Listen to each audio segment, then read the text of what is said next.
在纽约买房子根本不用看护照，只看你挑房子的眼光，一秒就能看穿你是哪个族裔。我们发现了一个极其有意思的现象：华人、白人和印度裔，他们买房的底层逻辑完全不同。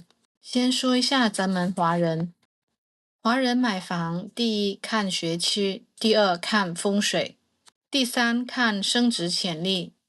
为了一个10分的学区，华人可以容忍很老的屋况、很小的院子，甚至愿意支付远超市场价的溢价。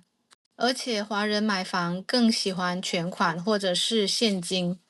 华人家庭储蓄率高，父母又极度愿意支持孩子买房，在 cash offer 的竞争力上明显优于其他族裔。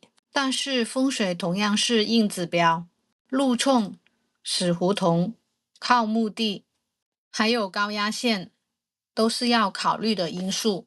你可以说这是玄学，但是在华人的市场里，这就是真金白银的定价因素。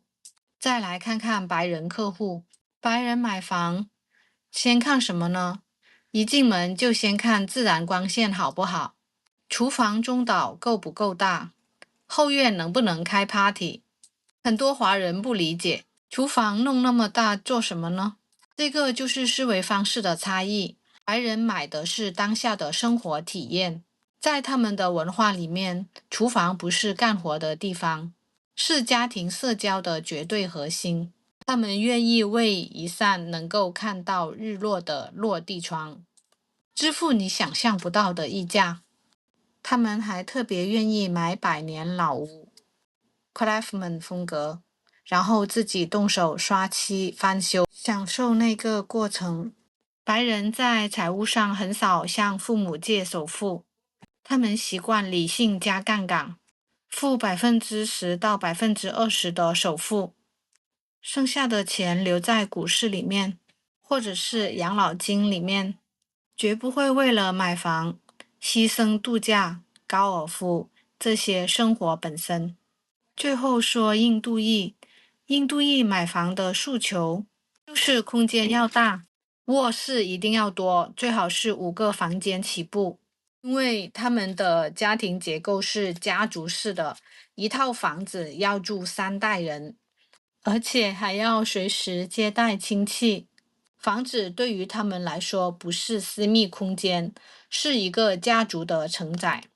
而且印度裔买房特别讲究圈子效应，一个社区里面只要有几个印度裔的高管买入，很快就会吸引大量的同族涌入。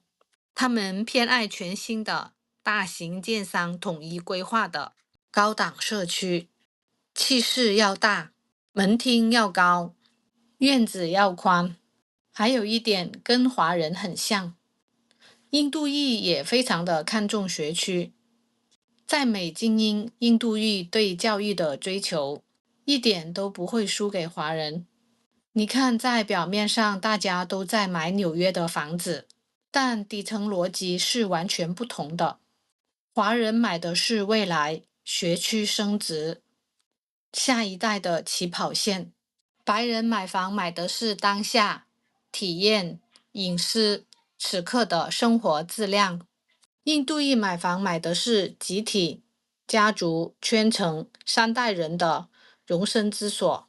当然没有对错，但是有一个很残酷的真相：你越焦虑什么，就越容易为什么支付溢价。非常感谢您观看我的视频，欢迎点赞和订阅。